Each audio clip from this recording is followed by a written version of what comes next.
Welcome back to the Great British Breakfast. Good to have you with us this morning. We're going to talk about Army veteran life after the Army, because making the transition from the armed forces to civilian life, it isn't always smooth. A heavily structured lifestyle, which for many involved fighting on the front line, can make switching back to ordinary, or civvy life as they call it, difficult. But it does also mean that ex-forces personnel often have valuable skills which can make them exceptional in a commercial environment. John Hoyle was a captain in the British Army, leading a platoon of Scots Guardsmen in Iraq and Germany before returning to do ceremonial duties at Buckingham Palace. Yeah. After leaving the Army, he spotted an opportunity to address the decline of the high street and founded the digital store Sook. Well, on Friday, he only went and won Innovator of the Year at the Ex-Forces in Business Awards. That's the world's biggest celebration of ex-military in second careers at the O2 Arena. And we're delighted to say that John joins us in the studio this morning. John, very good morning to you. Thank you for coming in to speak to us. Thanks for having me. And congratulations on your award. How does it feel? Well, it's brilliant to be recognised by the Army. I'm really proud of that service. And obviously, it's great to promote this business that's changing the way we approach the high street. So tell us what Sook is, Sook Spaces, and what inspired it and how you've turned this into like a really positive thing for a kind of, well, dying concept, the high street. Yeah, I mean, I've moved into a sector that everyone thinks is over, but our belief is that physical space has a really bright future. Our high streets have got tons of empty assets that we think we can repurpose. My background post-Army is being a landlord, and the relationship between landlords and tenants has been a really challenging one for a long time. So what I've done is created a business that rents space by the hour. We rent time, not space, effectively. And it means that different people can use the same space at the right times of the week for whatever they need. Because let's face it, if you're selling, apparel or clothes, fashion retail, you don't need to shop on a Monday, Tuesday and Wednesday because no one's shopping.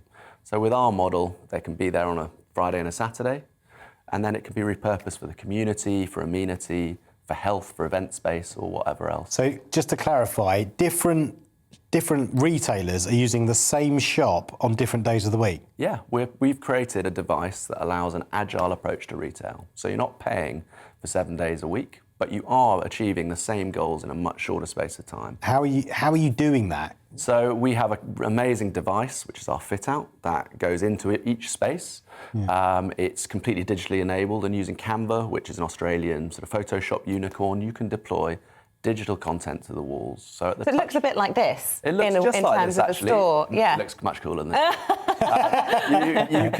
You can put whatever content you want, and at the touch of a button, your shop looks fit for whatever purpose you want it for. So the Gen Z social media crew are loving us. Lots of influencers, lots of Depop sellers. We're also working with brands like Uber, MasterCard, Radley, which is a traditional high street store. Yeah. So you're smashing it essentially, and you're getting you've got your stores now in really prominent places: Oxford Street, South Molton Street.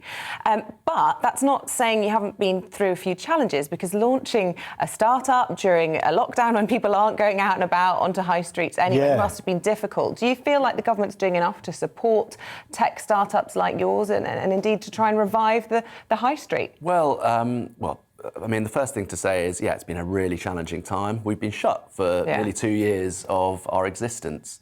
I'm really proud that, we're proving through, nearly £1 million of sales that in the worst retail environment in living memory, that this new model can work.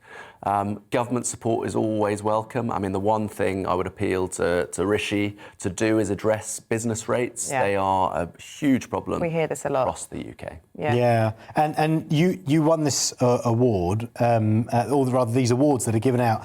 I was looking at it for strong synergies, these award ceremonies, strong synergies between military values and business excellence. What did you learn in the Army in serving that has served you well in business?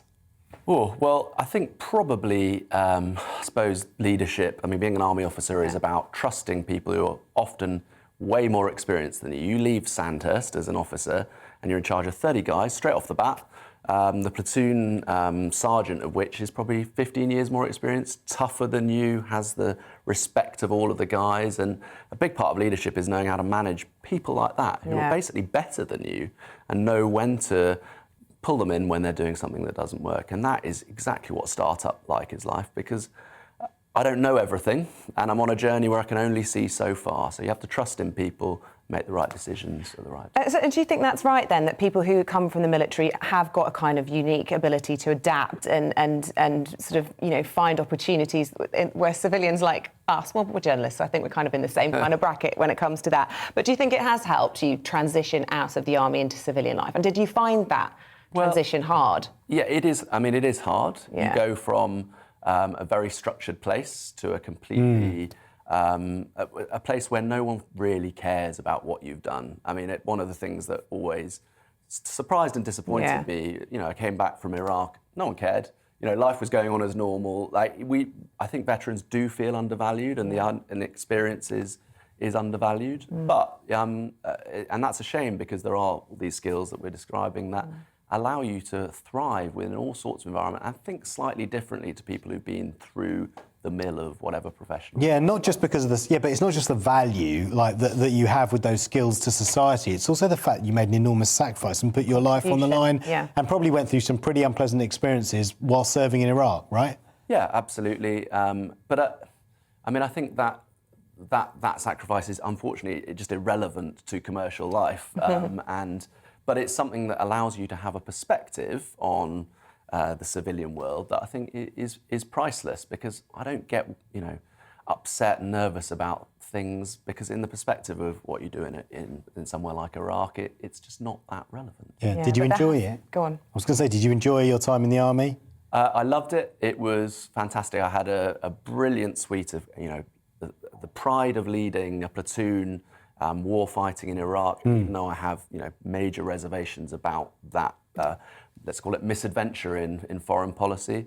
And I also got to do some fun things. It's great fun coming back from doing something like that and standing outside the palace and enjoying that very odd but really unique insight into British life. Yeah, the ceremonial stuff, the sort of pomp and ceremony, which ultimately seduced your wife, impressed her enough, didn't it? She loved seeing you in your uniform. Yeah, Was that with the hat on? Were you one of the... With the basket. One of the perks of ceremonial duties is that you can invite people to lunch or dinner in the palace, and there aren't many people I've met that say no to that, including my wife, and the rest was history. That was the first date?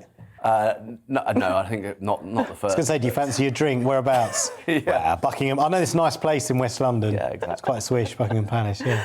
John Hoyle, founder of Sook Spaces. Lovely to talk to you. Thanks so much for coming in on Sunday morning. Thanks, really John. interesting to talk to you. Yeah, thank you. You're watching The Great British Breakfast. It is 9:30.